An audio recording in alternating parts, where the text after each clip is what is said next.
Welcome, everyone, to another episode of the Beyond Train podcast. I am your host, Lee Abdal, and I'm so happy that you're here listening to this episode today. If you are new around here, consider subscribing or following the show. If you like what we do here, make sure to comment, subscribe, leave a rating or a review. Sharing is always the best way to help support us. If you would like to support us further, you should consider joining the Beyond Terrain Academy. First and foremost, it is free to join. You do gain access to Terrain Fundamentals classroom, as well as an introductory course on the true root causes of disease. However, if you do want to go deeper, you can join as a full member to gain access to some exclusive content, monthly master classes, the Terrain Wellness Club, Q&A and discussions, the Terrain Studies Library, deep dive classrooms, things on parasites, lifestyle, movement, etc. You gain access to so much more. A truly unified community, walking along the same path, and some really, really cool discussions. If you pay for the year, you do gain access to a complimentary Catalyst consultation to launch yourself into your terrain-based healing journey, as well as a year-end check-in. But without further ado, let's get into today's episode. Dr. Cassie Wuthrich, thank you so much for coming on the podcast today. Very much looking forward to this chat. Thank you so much for having me.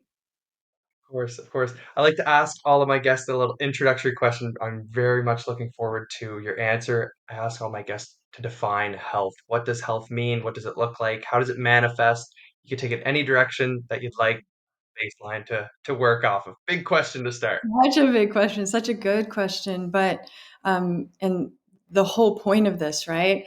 So to me, health is ultimate freedom, ultimate expression, and the full expression and energized embodiment of the passion, the creativity, the curiosity that we have when you get to live a life as a human being. And so health is what allows you to go and do and experience and learn and adapt and fall down and get back up.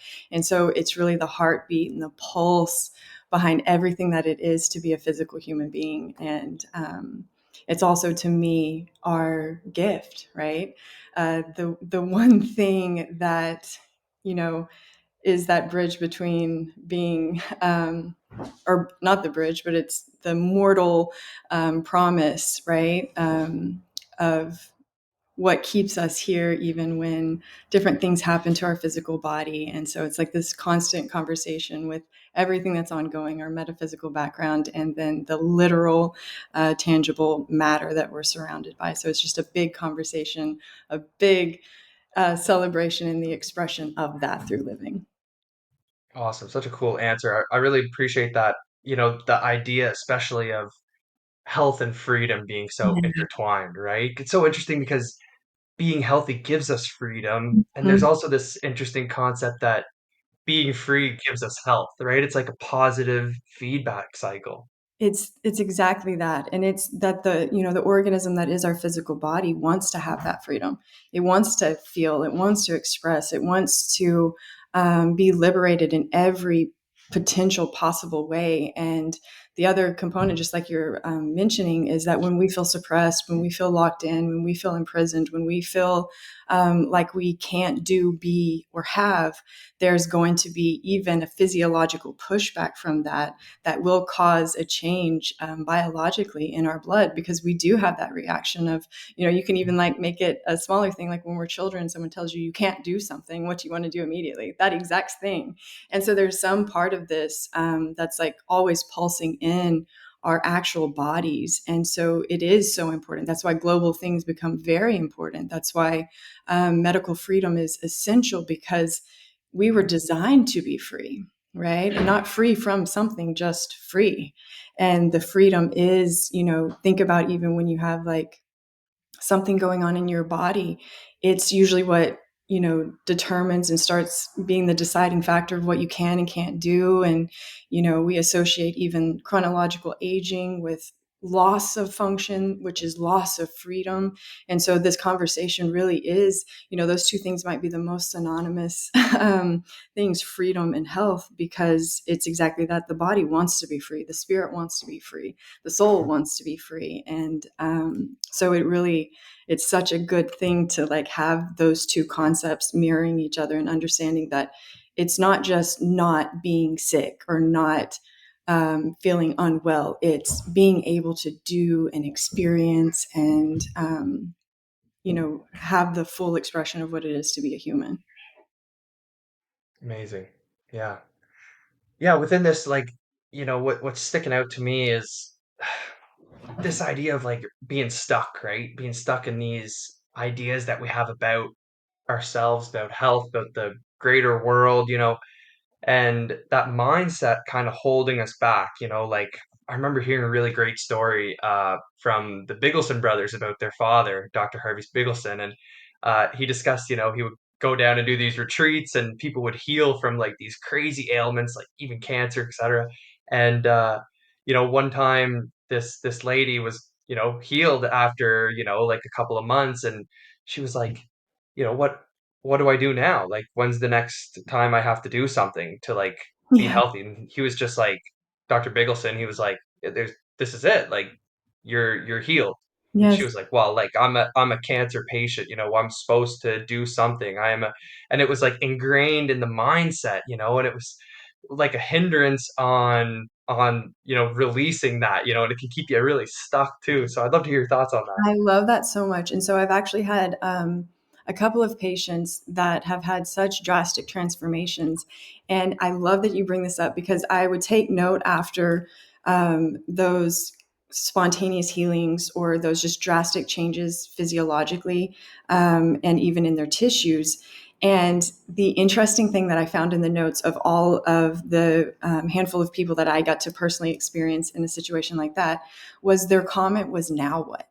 With the most like Mhm. innocent doe eyes you've ever seen and like a youthful face and just relaxed facial muscles and again like a total transformation of the person.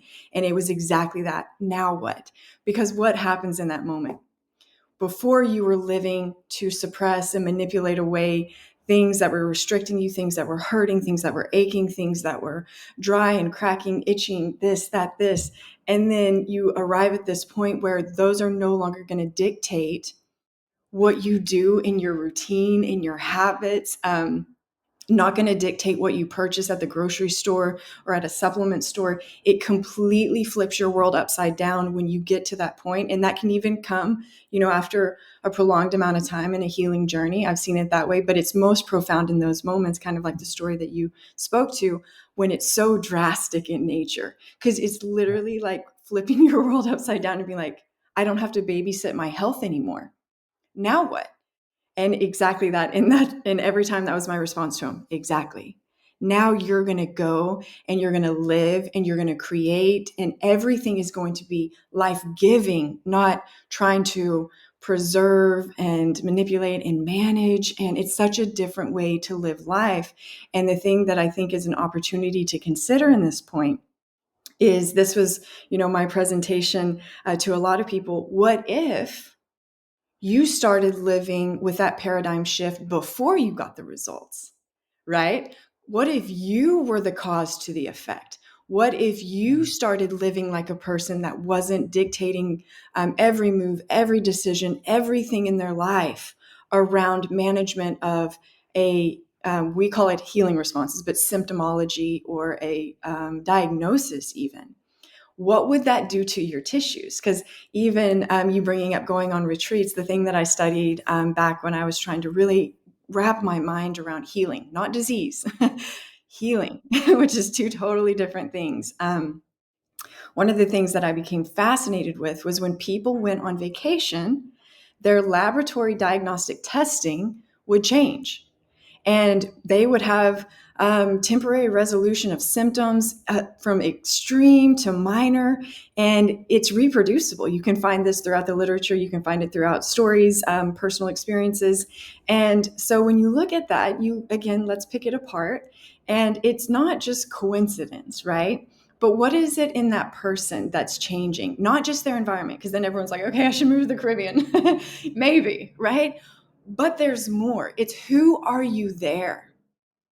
Who are you as a human there? How are you operating? What are your priorities? Right? What are the things you're spending time doing? Yes, sun might be a variable. Of course it is.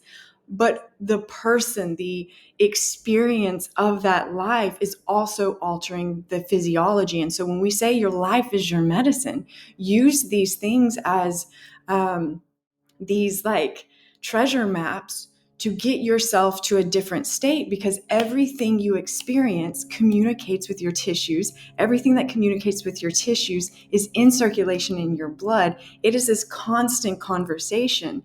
And when you have sustained chemistry touches the tissues. When that is prolonged and sustained over a duration of time, your tissues have to reflect that. Just like your tissues have to reflect, the changes in skin pigmentation when you've been exposed to sunlight, for example. It has to. It can't be like, no, you know what?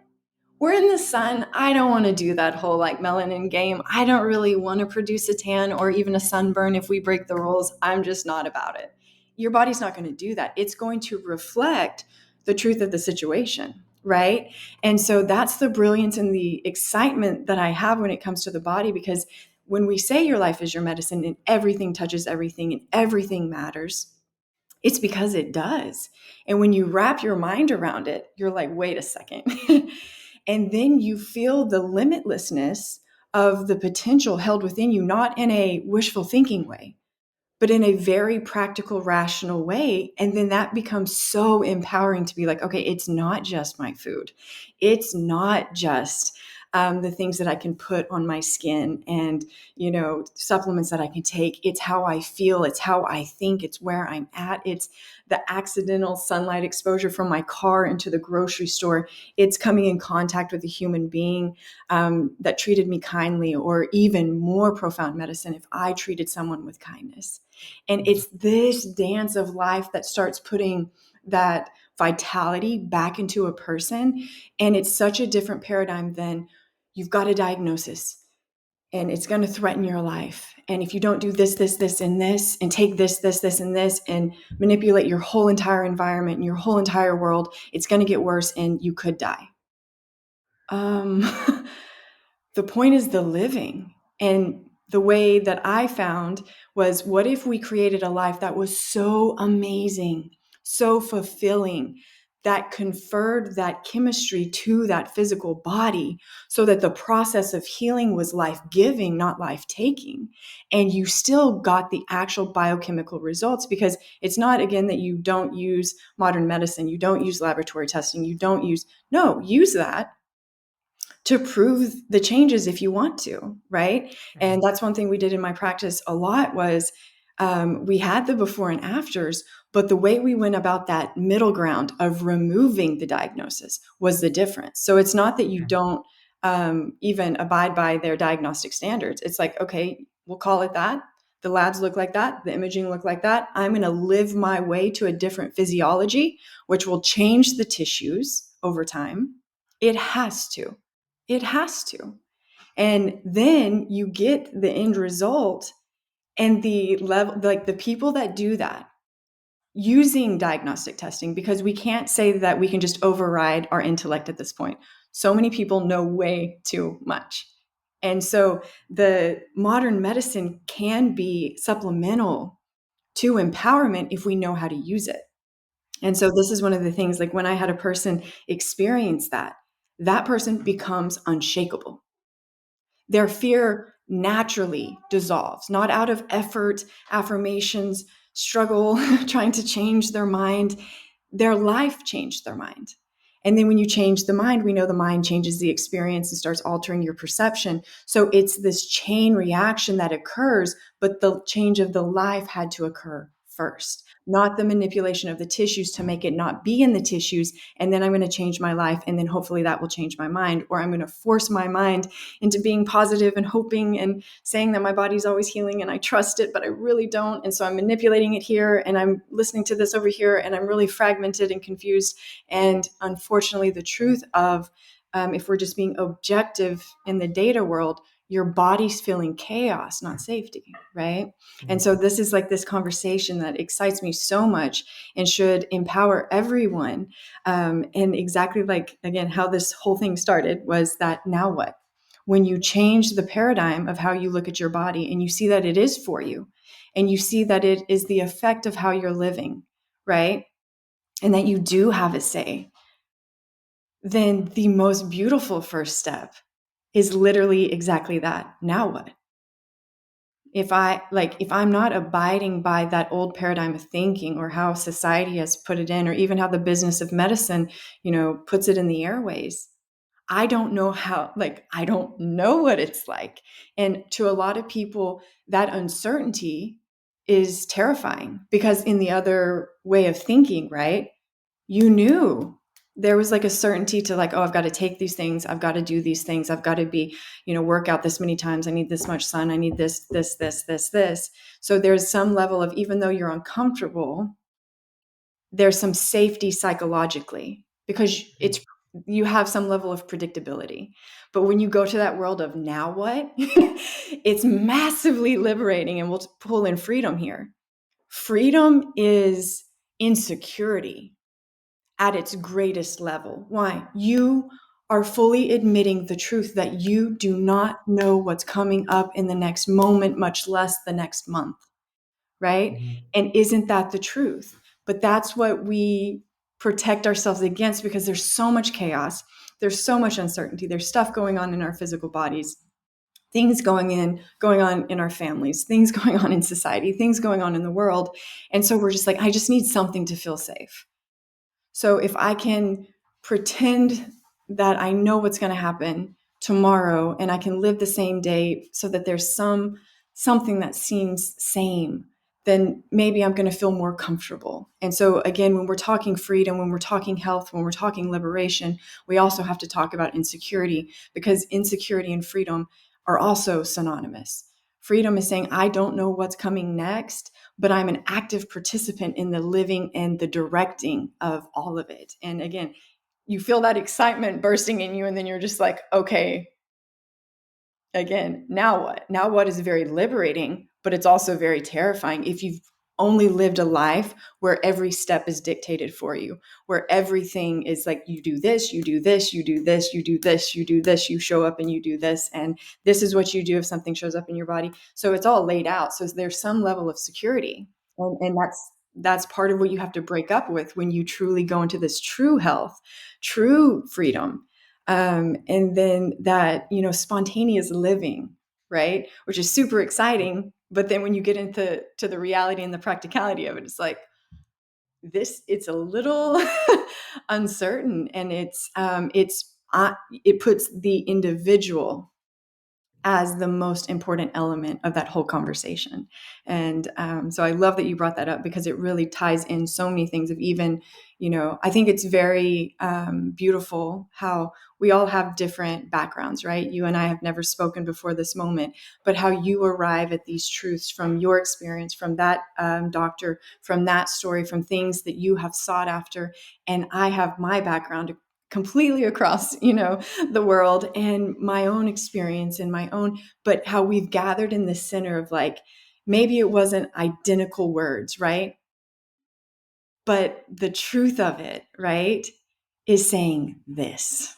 And the beauty is that your originality and my originality point to these truths and say, if we both got here, maybe we're on to something, right? And it's one of my most favorite things to talk with other people and be like, so I came across this and it made me think this, and then it led to me to this. And now we're here having this wonderful conversation. So I love that has come up, because it's one of my most favorite things, even about what I learned and how I changed when I started learning about healing and not just disease. Yeah. Yeah, I think it's a pretty good indication that we're on to something at the very least. So I like that a lot. I'm glad you brought that up. Yeah. I hope that you guys are enjoying the episode so far, and if you are, you will love the Beyond Terrain Academy. I've taken everything that I've learned from studying the terrain, speaking with the greatest minds in the terrain field, and have distilled it down to the fundamentals, easily digestible content and material, as well as a place to go even deeper and more specific into the terrain as well. Becoming a full Academy member gives you access to monthly masterclasses, the Terrain Wellness Club, the Terrain Studies Library, Q&A and discussions, as well as deep dive classrooms in things like parasites, movement, train lifestyle factors, as well as a space for reflection. There is so much available in the Beyond Train Academy. And don't forget, you can pay for the entire year to gain access to that Catalyst consultation to launch you into your healing journey, as well as a year in check-in to ensure that you've been putting into practice the terrain principles to keep you accountable. But let's get back to the episode. Yeah, it's so amazing because like even every example that you brought up and every kind of little way that you took that conversation there, I thought like I was in the community the other day and I was discussing this idea of like always live like you're on vacation. Yeah. Embody that mindset. It's so simple. Like when you're on vacation, you wake up and there's no alarm Yeah. and you're free from your daily task of the job that you hate. And obviously we got to work. Right. There's a little bit of balance that needs to occur in your regular life, but what kind of mentality needs to be embodied in your day-to-day life to truly encapsulate the essence of the vacation mindset, because it's freedom. Everything you were describing was freedom, Yeah. and so that's such an interesting point to come back to, and I'm so glad that that's how you started the episode off today, because um a couple ways that you took that even was that the now what, right? Like, and what doesn't escape me is coming back to the moment, right? Yeah. And continuously being able to adapt to what's in front of you. Exactly. Like you said, you don't know what's going to happen in the next 5 minutes versus the next month or the year or whatever. Like what's the old saying? It's like you make a plan and God laughs, right? Like it's really amazing, like, so you really have to come back to the moment and this continuous adaptation, and that's where this sovereignty and this freedom lies, right? And it's in this curiosity, it's in this comfort of the unknown itself, like we talk a lot about like the like kind of science stuff and germ theory nonsense, whatever, and within that there's a lot of that needs to come of becoming comfortable with just saying, yeah, we don't know We what we're don't actually know. talking about. Yeah. Like that was kind of the most uncomfortable thing I had to get comfortable with, because my background is biochemistry and molecular, and Okay. I studied micro in virology and all of these courses in university, Yeah. and trying to like come out of that and being like, Yeah. wait a minute, like we actually don't know as Yeah. much as we think we know. And the comfort in the unknown Yeah. is like it translates throughout, right? Like it translates throughout. And then obviously faith has a little huge role. I should understate it, but that kind of ties into this conversation really well. It like right here within this freedom, this adaptation, coming back to the moment. So any Yes. thoughts on that? Yeah, so many thoughts on that. So there's a couple of things I want to touch on. So one of the most profound things that you pointed to there was adaptability. So again, Mm. that's another component of true health, is that you don't have to have a bag of supplements to prepare you for anything that might happen.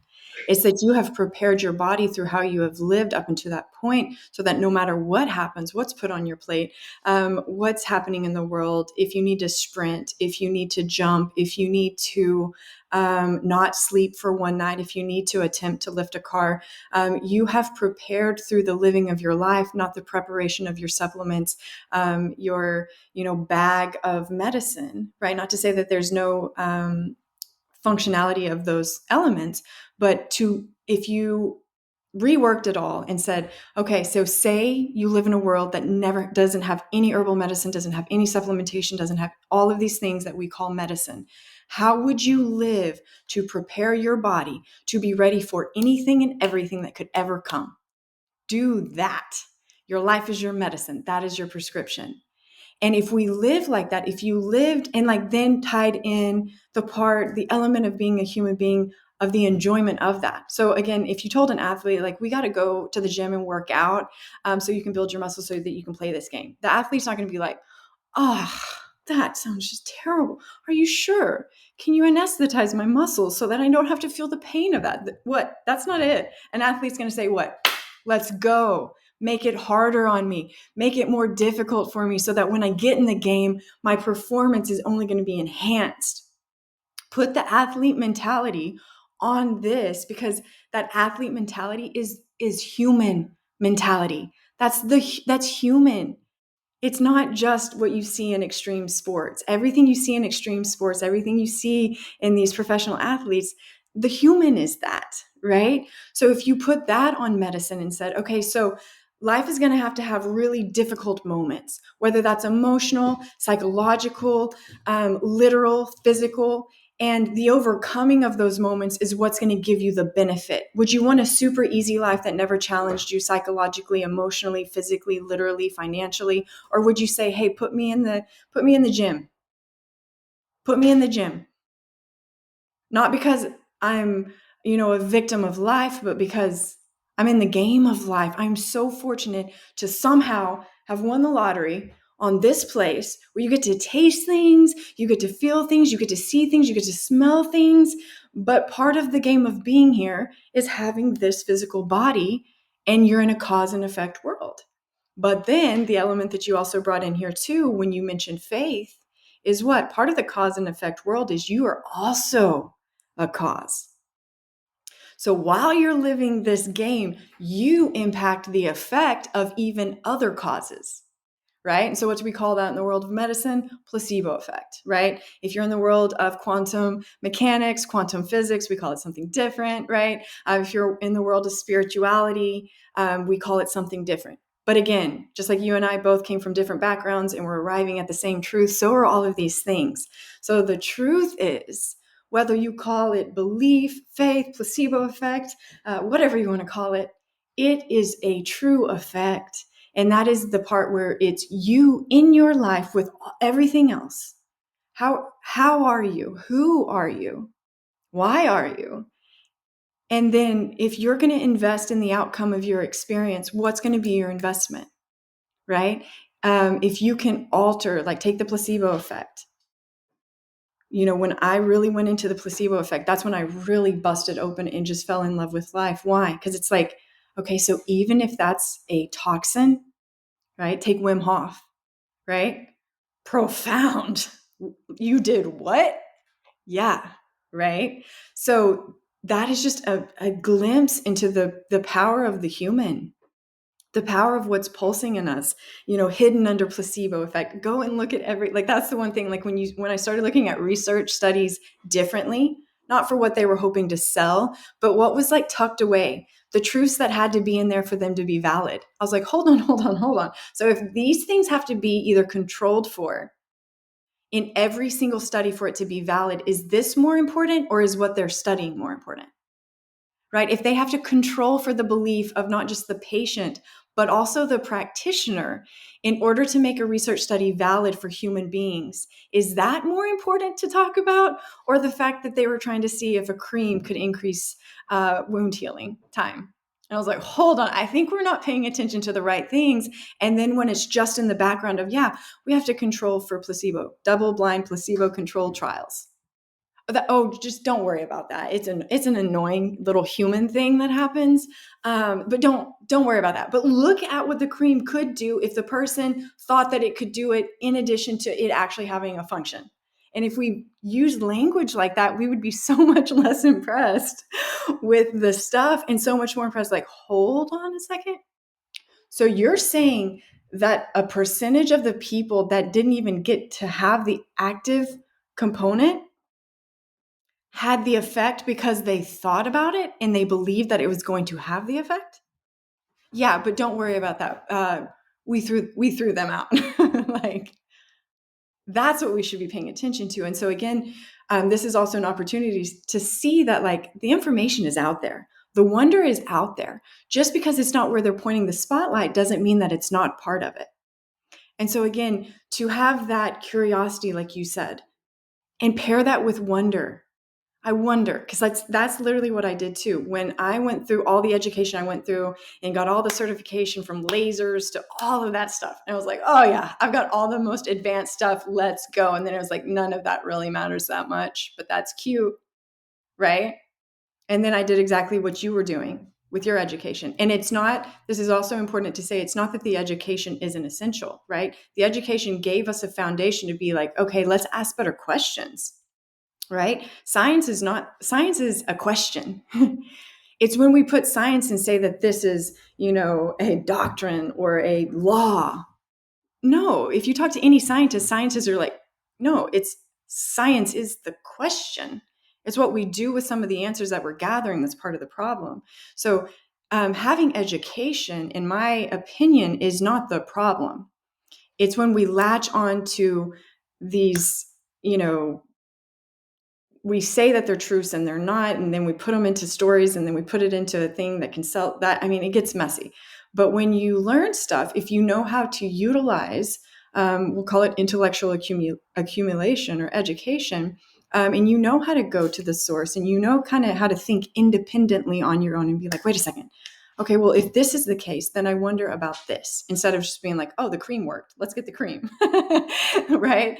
To have that inquisition, to have that, because my personal experience too was like when I learned it all and I had my own independent thinking, I was like, hold on, none of this is not making sense, guys.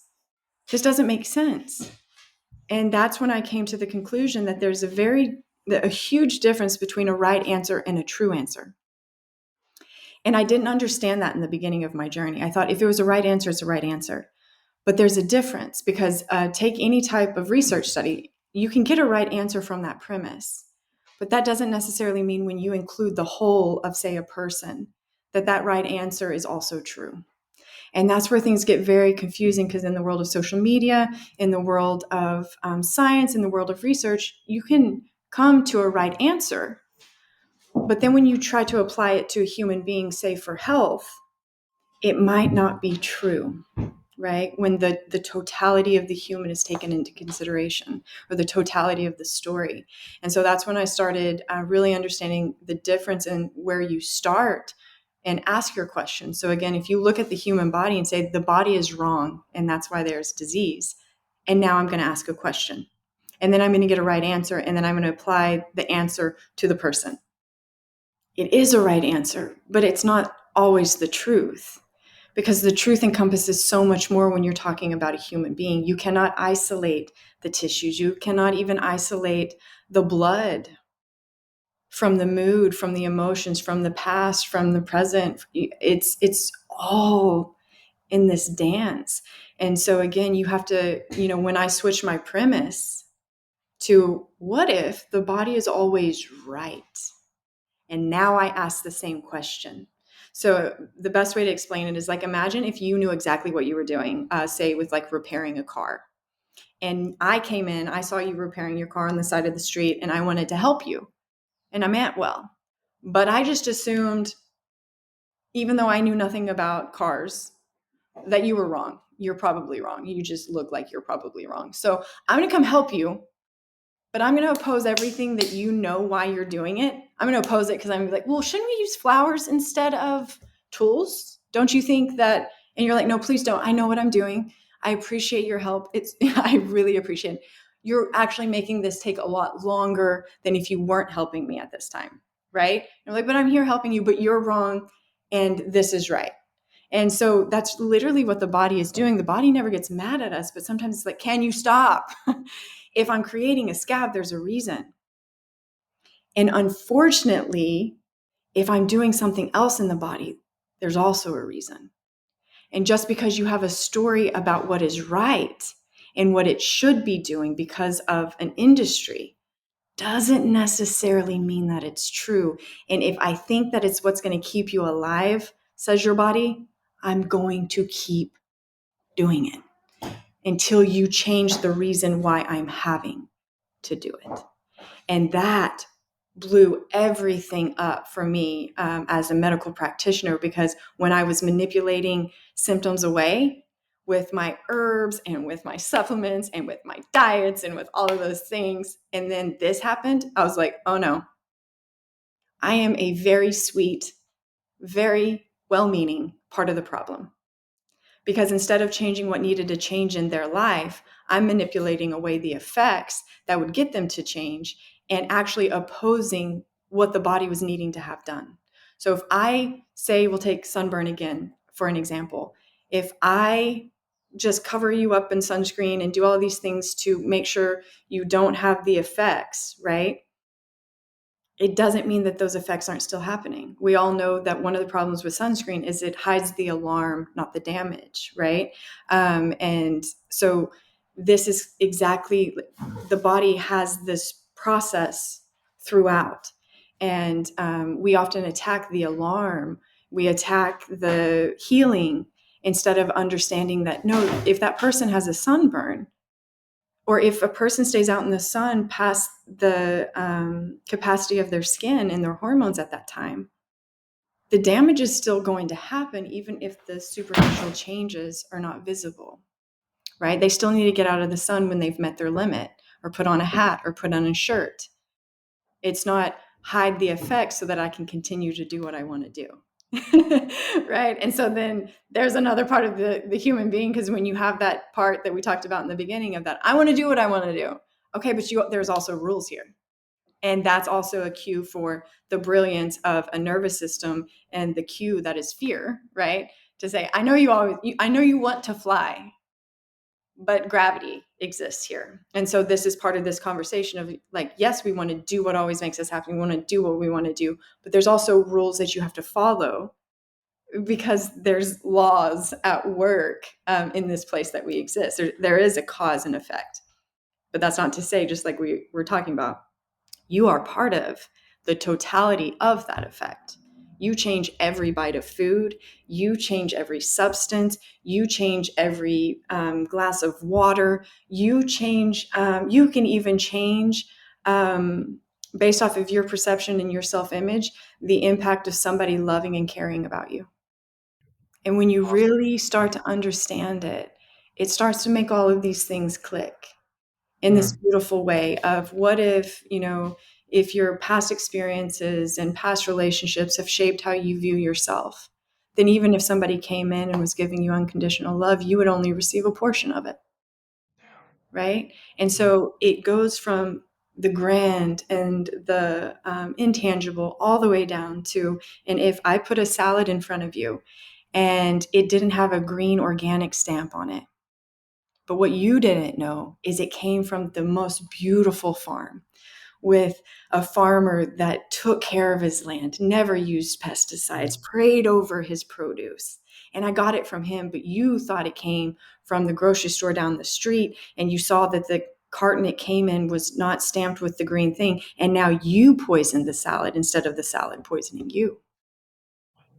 That's the truth, right? But we never put everything into context. We know about the placebo effect. We know, it's not that we don't know the facts, it's that we've never synthesized them into the actual living of a life.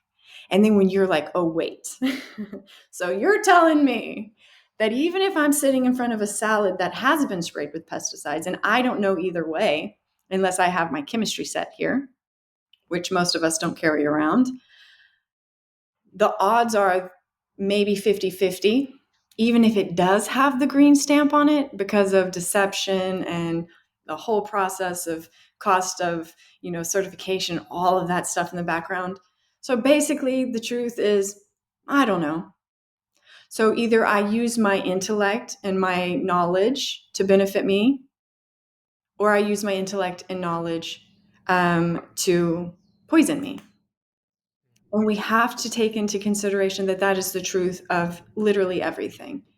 A lot of the things that we've learned about, or that we think that we know, or again, even if you look at research and be like, okay, well, this crop was tested, and so now we're afraid of the certification, or we don't trust it, and look at what's happening in our world today. Is our belief in what we believe in becoming stronger or more fragmented, because even now we're afraid of organic produce, we're afraid of meat products, we're afraid of, and again, it's not to say that the information that we have found doesn't need to be corrected at some level in society, but what are we doing to ourselves with the information we're gathering? That's our Mhm. responsibility. And I talk a lot about the difference between, like, imagine that somebody came into your house and made a mess. Is it your fault? No. Is it your responsibility to clean it up? Unfortunately. So either you can clean that mess up angry, you can clean that mess up, burn the house down because you didn't even do it, or you can be like, no, this is my house. So in my house, even if I didn't make the mess, I'm going to honor the fact that I've been given this house. I'm going to clean it up with the best of my ability. I'm going to turn on some music. I'm going to light some incense. I'm going to open up the windows and let my kitties run around in the background and drink some tea. And I'm going to clean up this mess. And again, put that on as a quote unquote disease. You've got a mess in your body. How are you going to go about cleaning it up? And again, pointing fingers, the finger pointing should go like be the finger that we follow to say, this is what we need to change, right? Not, making it something that again takes away our freedom. And again, how do we change things in the world? The best way that I've seen is I've got to be something that changes the people around me before I could ever change a community, before a community could ever change something bigger, right? And so again, it's like, how do we do all of this? Well, let's start right here and do the best you can with what you've got. And you be an impact to every plate of food. You be an impact to every glass of water. You be the impact right here, right? Why? Why not? What are our other options? We're going to take the satellites out of the atmosphere? We're going to, probably not. I sometimes have these like daydreams of like setting all the animals that are in zoos free and like, causing chaos in these ways. And I'm like, but actually if I started, like, there's got to be a better way, right? So yes, we have to take everything that is happening, everything that's very real, and it's not look away, but it's having again the capacity to be able to hold it all and still inform in a way that benefits the life that you've been given. Because what are our other options, right? To know all of this and then hide away and cover ourselves up and not live and not have impact and not create art and not create. That's exactly, if I were trying to suppress the power of a human, that's exactly what I would do through fear. So again, it's not that even for me, it's not that I'm not aware of all of this stuff, but what do you do with it?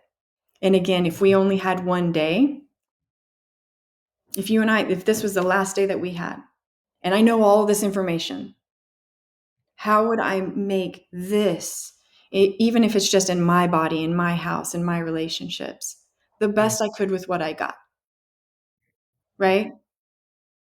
Would we care as much about, being terrified of that salad, or be like, oh my gosh, I'm just so grateful I had a salad today.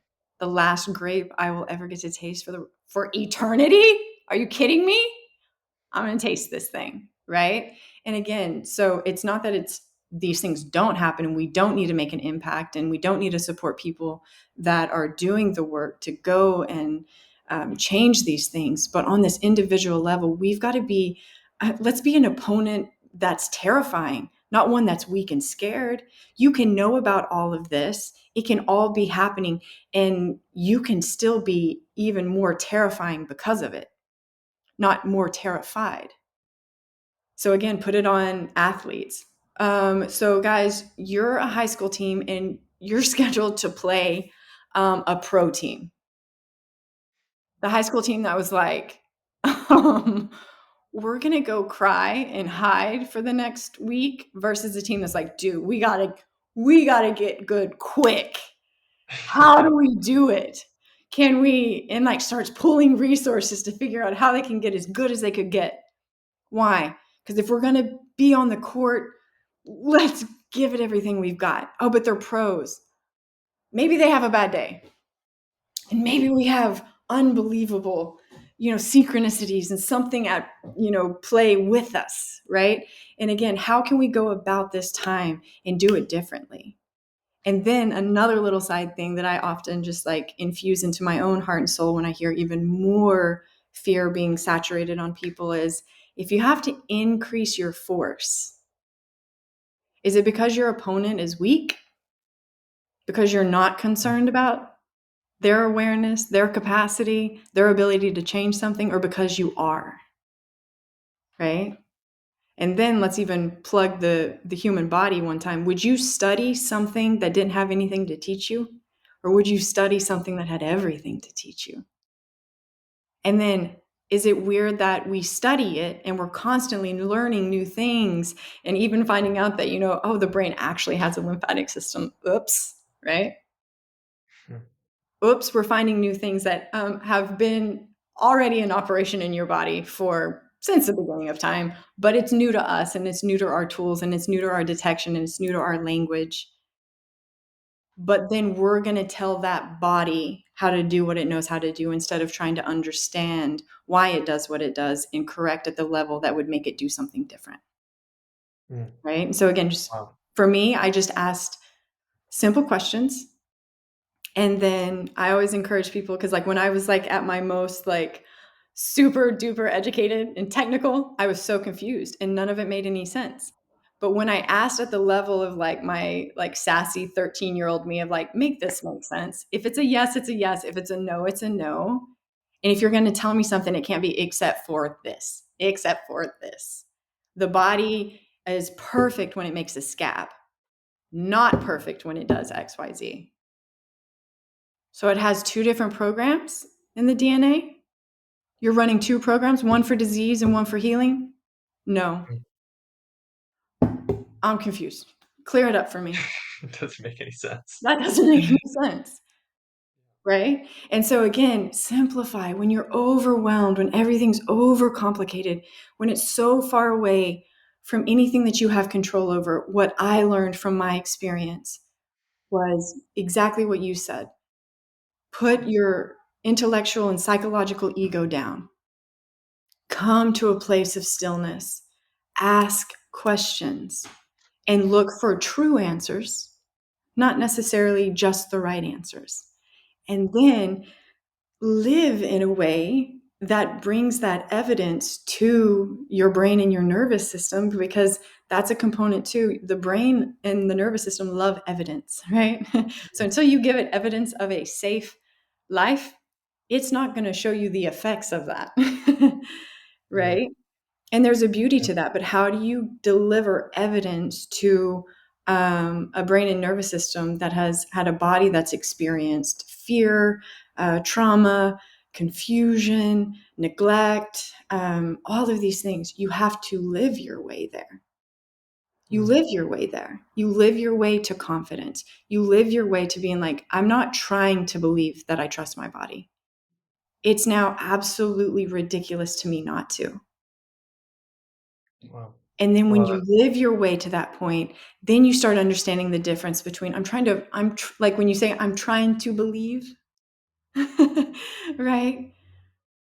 Life doesn't want you to have to struggle. It's just saying you will believe, right? You will believe when you see the truth of it, not when you try to gather from external sources or gather some and borrow somebody else's confidence. And that's what I've seen happen a lot with social media is like, I need somebody really being confident and really being loud and really being aggressive so that I can trust what I want to believe these things. But why isn't it pulsing in me? And it's because you cannot borrow it. You have to live it. And then it becomes, it wouldn't make any sense otherwise. Right. And then just like we even said earlier, that now what? Now what? Now that I trust my body, it's not completely neglecting it and now eating whatever I want because it always is. No, no, no, no.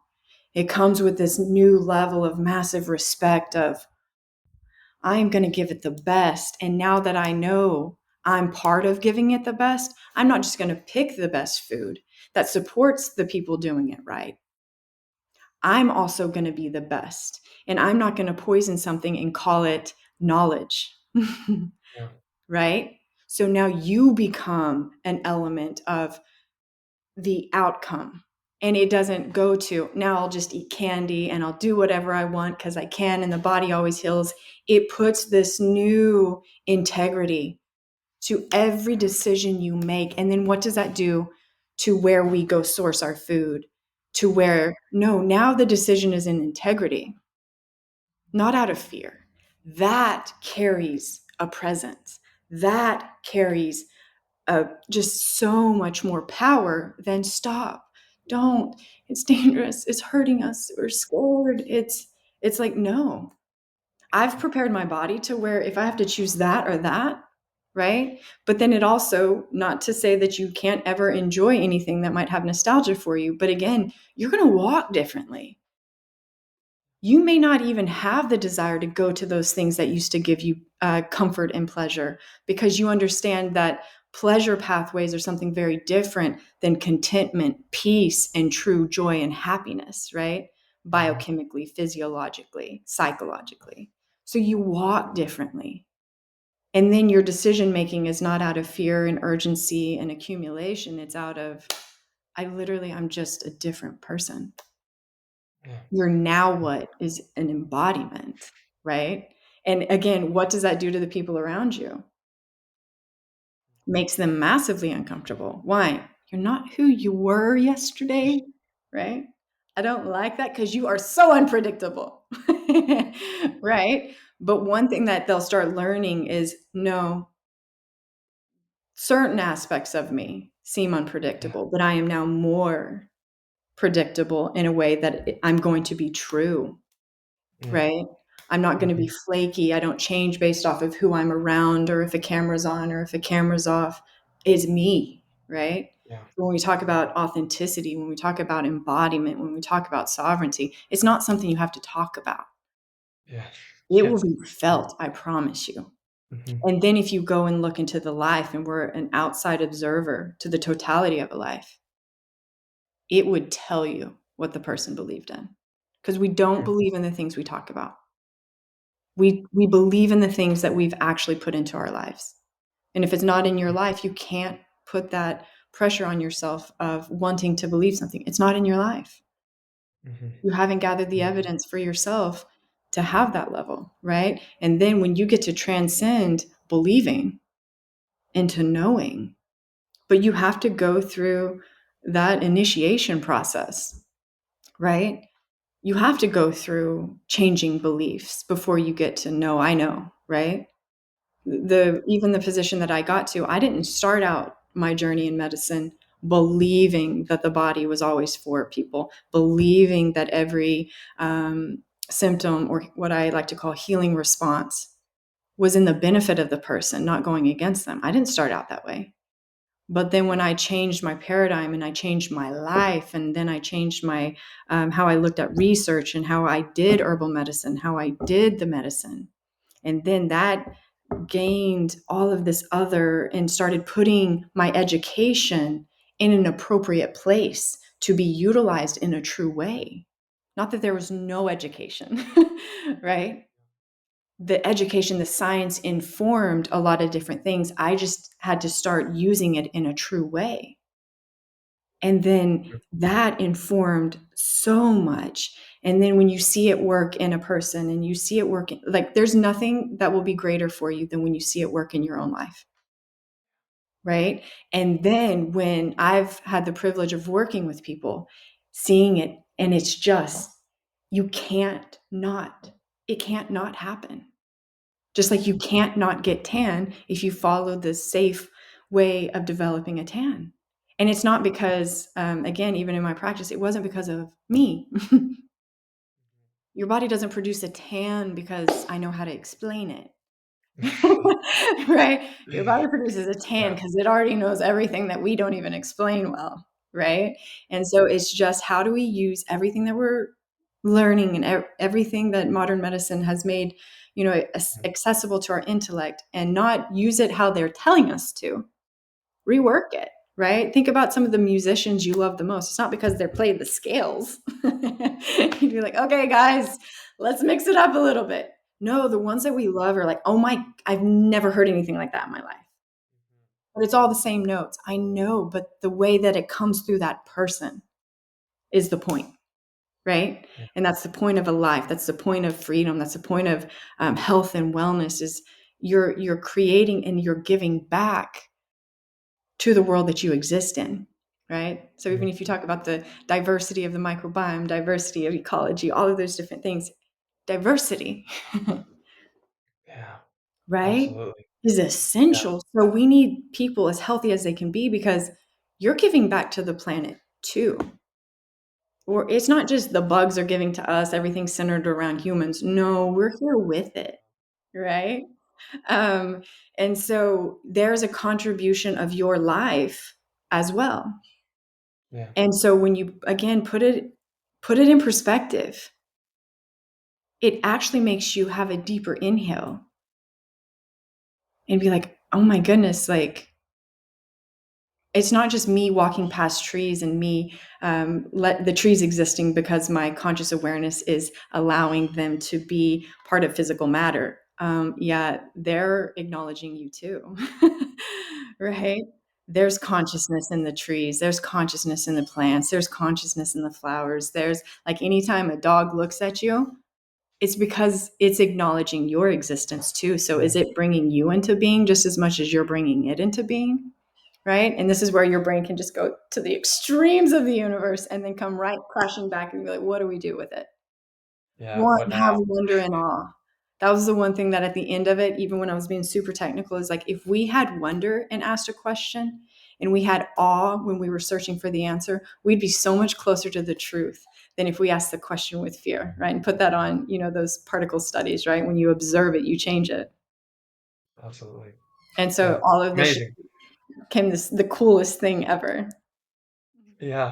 Yeah. That's great. It's so funny. I have a whole list here of things that I could probably go off on for hours and hours for Yeah. each of them, and it just kept and you hit every single one of them.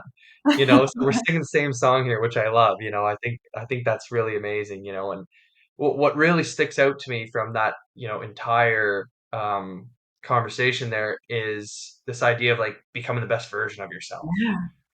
Like it kept coming back to this, like, do your best. I think that's one of the four agreements, right? Yeah, That like doing exactly. your best. Yeah. Always do your best in the Well, situation that you're in. And that's truly what combats the victim mindset yeah, that's so problematic, right? It's always doing the best in the situation you find yourself in. That's responsibility. That's exactly. growth. That's, become the best version of yourself. It's so Yeah, simple. It's so simple when yeah, you just break it down like that. Um, and that's part of asking that what now question, what now? How can I make the best out of this situation? Which yes.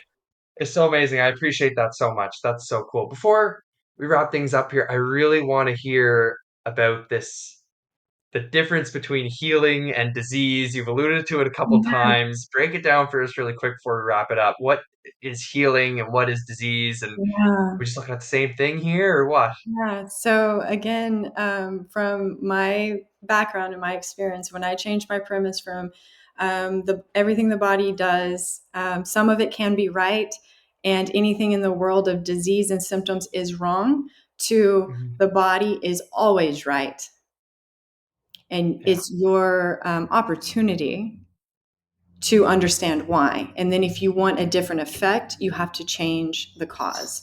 And when I started looking at it from that premise, the answers that I was getting to questions changed drastically. And so we Mm, can just for sake of time, too, oversimplify everything. But the process of creating a scab is healing, right? And the beautiful thing that I also found in this time was without the cut, you don't get to see the visible demonstration of healing, right? If we didn't have the cut, we wouldn't even know the word healing, right?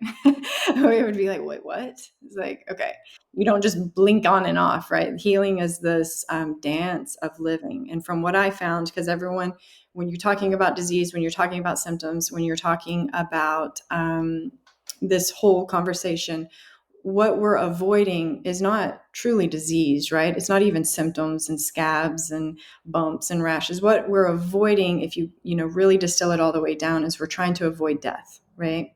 mm, And if death wasn't a thing, I don't think medicine or a doctor would be relevant at all, right?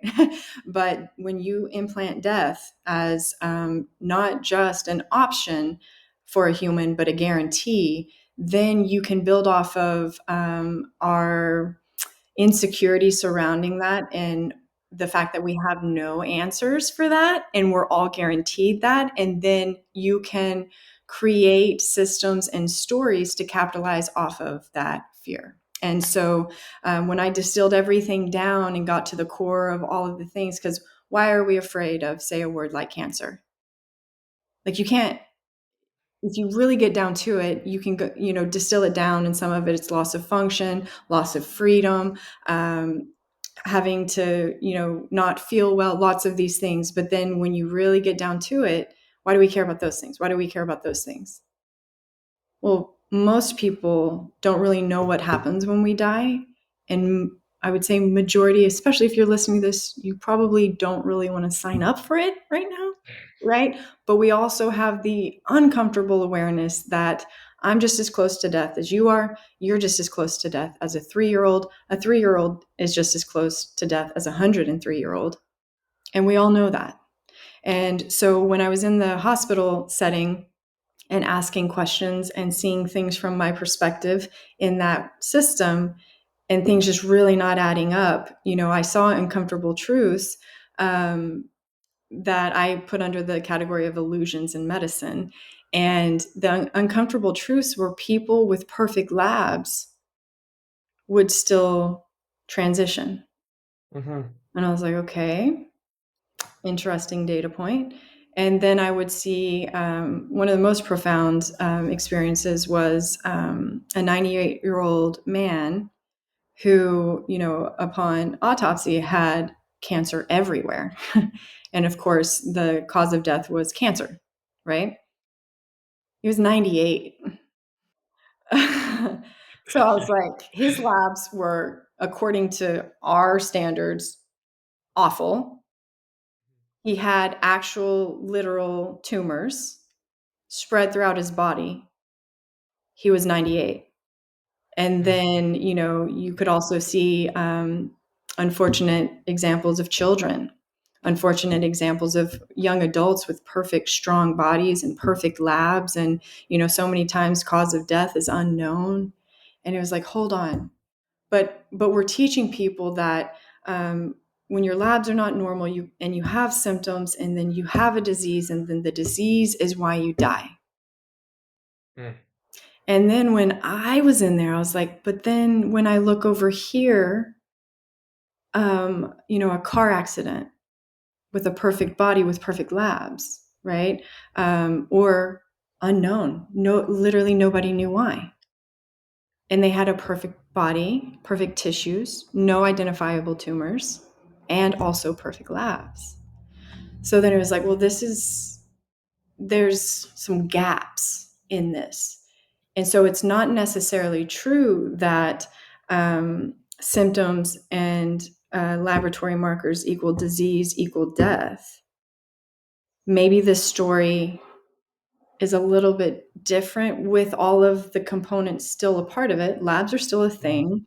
Diagnosis, that's a conversation for a different day. It's how we have named and try to put a human into an algorithm, right, for the medical model. And, it's just a couple of check boxes and you get this word, 3 more check boxes and laboratory values and you get this word, this diagnostic testing standard, you get this word, but it's a human body. And so when I looked at all of this and was just trying to make sense of it, and then started addressing things and we have to be careful with root cause because that's kind of been, we have kind of a preconception about that. But like, for example, if somebody was not sleeping, I wouldn't just give them like valerian or Yeah. herbs to calm down anxiety. I would ask them questions. And again, we'll oversimplify here. That would lead to the fact that they were cheating on their spouse. And so instead of supplementing them into a deep, restful sleep, we just had the conversation of you need to address that, right? And so this again is a small example of very complex things that happen when you are dealing with a human life, right? And relationships and experiences and traumas and the complexity of a human life. And so in that situation is a person that has all of this psychological and emotional experience going on in their body while they're lying next to their partner with feeling guilt and feeling shame. Should that body be asleep? No. So the body is right. If I drug it into sleep, I'm prolonging what's going to have to occur for the resolution of why the body is not sleeping. And again, this is a very small example of so many different things. When I look and investigated and had true, deep conversations, and that's why honesty was, and transparency was the biggest part of my medicine. And that didn't mean that I always went to the depths of the doors that we opened, but I would show them the door that they needed to go open either by themselves, with somebody else, or with another trained professional. And you really start seeing how the body is for you. That the body should not be sleeping when your heart is racing and your heart is aching and you're afraid or you're feeling. The body won't sleep, not because it hates you, because the physiology is not conducive to that outcome. Just like you can't expect a body to have energy if you're draining all of the energy through psychological fear. And so giving that person coffee, B vitamins, all of these other things is not appropriate. And then you start creating a biochemical mess when you step in thinking you know, right? And the biochemical mess turns into a whole nother process that has to be corrected by the body, because then the body's like, we're not supposed to sleep and you're knocking me out, but I'm still going to have all of this other chemistry pulsing in me. That's still going to have an effect. It doesn't go away. And if it's not being handled or processed or eliminated, literally biochemically, much less literally in the life, there's an accumulation. When you start accumulating things in the body, whether that's toxins, compounds, biochemical, just there's so much to this conversation, then you will have symptomology, right? And again, it's not because the body is wrong, just like your body's not wrong when it produces a sunburn. You broke the rules. And that's the language I like to use, is like, when you break the rules, there's repercussions to breaking the rules. The problem that I have found is a lot of us don't realize we're breaking the rules, right? We blame food and we try to restrict the diet. And then we go to the depths of picking it apart with organic, not organic, GMO, nutrient density, all of those things. Those are also right answers.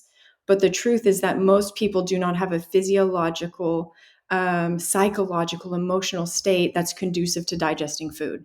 And so when I talk about the rules of digestion, the rules of nutrition, that's why you're more important than the food you're choosing. And there's a reason, a scientific reason behind why I say that. Because again, we already know that if you're running away from a bear, you're not going to stop for a hamburger. Right? Those are the rules. And so now we're like, oh, let's keep running away from the bear, but instead of a hamburger, let's put in an apple, and we're doing it better. You're just minimizing the level of the consequence. You're not eliminating the problem, right? And so this is actually what's going on in medicine. And this is actually why people need to be in control of their, like, now do you see the complexity of dealing with a patient and how you can't just say, do this, do this, do this? Because what if they're running away from a bear and you're like, eat salad, go carnivore, go keto? They're running away from a bear. Oh, but they've got a cancer diagnosis. They've got a diabetes diagnosis. Stop. And then it's also not just go be happy. They're running away from a bear physiologically. You can't have, be happy and eat your fruit and be like, I don't know why things aren't changing. Your body is running away from a bear. Right? And again, we're oversimplifying these massive concepts, but this is the truth. And this is why you have got to be your own physician, right? Because again, if you're a person that maybe in a visit didn't want to tell me you were cheating on your spouse, and I'm like to the end of my questioning, and I'm like, okay, so, and then you're like, it's probably traumas because I'm waking up between 3 a.m. and 4 a.m. You're like, but this is still not making sense. And so when I did it, I said, there's something right here. And that's where you need to correct, because physiologically, just like if you kept showing up to my clinic with a sunburn, I'm not going to start talking about mitochondria. I'm going to say, like, are you staying out in the sun too long? That you are a psychic. No, I'm really not. Right. And so this is where, if we use education, if we use information as empowerment, as you've collected this data, do not use it how they're telling you to use it. you've got to be in your life. You've got to follow the rules that your body actually follows. Just like it has to follow the rules of sun exposure, it has to follow the rules of digestion, it has to follow the rules of all of these other things. And it's not that we need to get super technical, because I will just interject here too. Our culture, our like, there's beautiful, profound reasons why, even like if you go back into deep culture, right? So we can't really say ancestors, because ancestors didn't have technology, they didn't have satellites, so it's a completely different environment or terrain, right, at this time than even 100 years ago. And so again, we would have to tread lightly on that conversation, but there is still truths pulsing in culture, right? Why are these, blue zones? Not what were they eating? How were they eating? Right? And so this is where it's like, you don't have to overcomplicate it, but we do, when we're listening to information and experts and education, we have to use our discernment, use that level of intuition, use a part of like, okay, now I've learned this, now what? And what are my next steps to, either, and my favorite thing is like, if I learn something that went in me, I'm going to keep implementing it. Not, oh, cool, placebo effect, that sounds badass. Never going to do that. I'm going to actually be really negative. No, my brain's always like, I could make something do something that it can't do. Sign me up for that.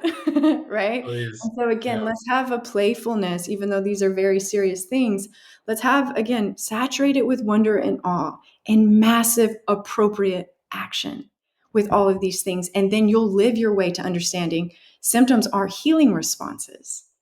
Your diagnosis is an umbrella term for how your body is compensating and adapting for the life that you're actually living, the truth of it, not what it looks like, the actual truth of it, the pulse of it, the feel of it, what it actually is.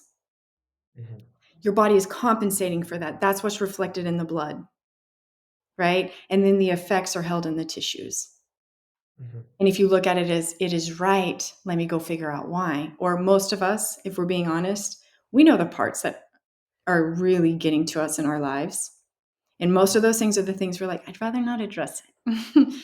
It sucks. Like, okay, but that's what's bothering you. You have to. And then again, it makes you become a more self-reliant, and you start respecting yourself more, because you have to address the actual problems instead of trying to manipulate yourself out of the effects of not addressing those true problems. Right? Yeah.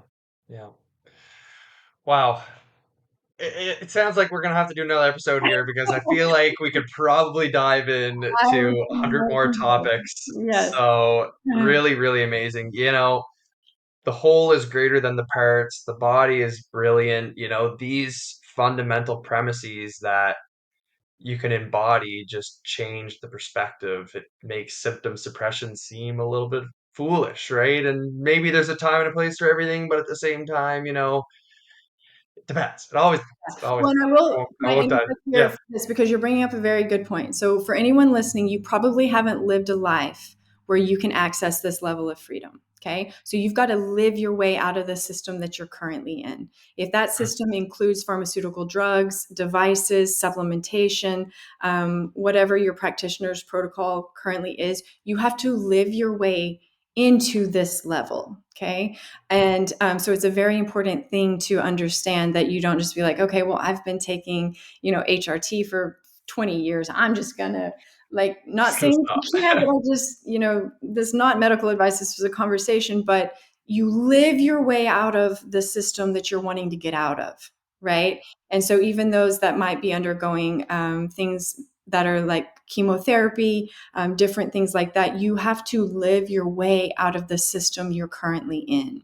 And the liberation that we want to share here is that you can, no matter how far into a system you are at any moment, go gather everything that you can within your capacity, with what's available to you, and live your way out of where you're at, so that you have you've got to live yourself to a vitality that has the capacity to have the freedom of choice. Because if you've lived a life to where you're now dependent on pharmaceutical drugs, compounds, restrictive diets, because you're, reactive to everything, you've got to put it into context where you're at. And no matter where you're at, you can live your way out of it, but you are gonna have to go and you take everything that's available to you, from food to mood, and you use it for your advantage, but you're never putting yourself or your health at risk because you wish you didn't have to utilize the medicine you're currently using. And that's a very important point that I'm so glad you brought that up, because it's really important to put with this message. It's not just like, don't use it. It's like, what have you prepared yourself to be able to live with, and what have you prepared yourself and your physiology to be able to live without, Yeah, right? So amazing. thank you for bringing that Um, up. great, probably a great time to wrap things up. Anything that you want to leave the listener with at this point? Just, I think if this were like both of our last conversations, I think this was such a Yeah, beautiful conversation and could help agreed. start pointing, right? And anytime, it's never telling you what to do. It's pointing in a direction of maybe look over there. Because when I started looking over there, I started finding things. And to always, again, saturate yourself with wonder, take full responsibility, but don't poison your heart, your mind, your spirit with saying that it's your fault, that you lived wrong, that you did it wrong. And if you would have known this, the second you come across this conversation was the second this conversation would be received by you. You Mhm. might not have gone through an experience to make you available for this level of information. I know for me, I wouldn't have been available, 20 years ago to this information. So bring grace to understanding, bring wisdom to your change, and then bring wonder to the living of all of that, and let it be a beautiful process. And yeah, that's how I would end it, because it's all here, it's all for us, and it seems complex, and we can distill it down, but the truths are the truths, and you'll find them when you start asking the questions. The answers will come. Amazing. Dr. Withwish, how can the listener learn more about this beautiful message? How can they support you? Anywhere they can find you? Yeah, so I have tried to distill down the rules that I talk about in my master classes.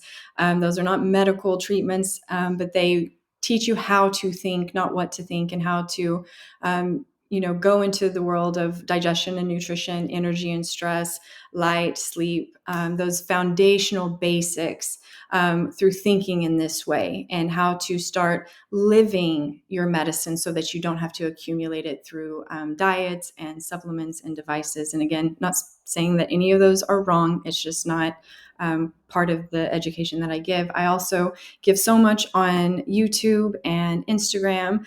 Dr. Cassie Wuthrich. And then my website is gritnaturalmedicine.com. And everything is there past interviews going formerly by Dr. Cassie Huckabee. That's me too. So you'll find old interviews, old podcasts that are up, lots of free information. And just to know that the information I give is the true medicine. So it seems very poetic, and it seems, just kind of more that beautiful language, but there's a scientific and a clinical backing to everything that I've created, and everything I put out is the medicine. And oftentimes when you go take those master classes, you go back and revisit the content. You're like, it was there. And so that's the point of it. So you can find all of that information. There's free information, and then wonderful conversations like this through beautiful podcasts out there sharing the truth and doing a lot of great work. Yeah, yeah, really good. Amazing. No, this has been an enlightening conversation. It's been really, really amazing. So I really appreciate your time. Thank you for coming on, sharing your message with us all. This was just a lovely podcast, in my opinion. I can't wait to go back and listen to it again. It's something that's so empowering, and I hope the listener enjoyed here today too. So, but thank you. Thank you so much. Thank you so much for having me. Of course. All right, and I want to thank you all so much for listening. Before we wrap it up, we all need to remember that this is for informational purposes only, and this does not constitute medical or therapeutic advice and will not replace the advice from a qualified practitioner. But also remember this, that we are sovereign beings capable of thinking, criticizing, and understanding absolutely anything. We are self-healers, self-teachers, self-governable, and so much more. And together with each other and the greater forces, we can regain our natural vitality, meaning, clarity, purpose, and health. I do really appreciate you all for taking the time to listen to the podcast today. If you want to support what we do, make sure to like, share, comment, subscribe, leave a rating or a review, and follow the show. Sharing is the extra step. Let a few people know about the podcast. And if you do want to go deeper and you do want to deeply support what we do here at Beyond Train, join the Beyond Train Academy. There is a ton of value in there available for you all. There is free resources as well, so do not miss out on those. If you have any questions, criticisms, comments, concerns, please reach out to me. Instagram is a great way to do that. Email works as well. But just remember, there are two types of people in the world: those who believe they can, those who believe they can't, and they are both correct. Thank you all for listening. Take care.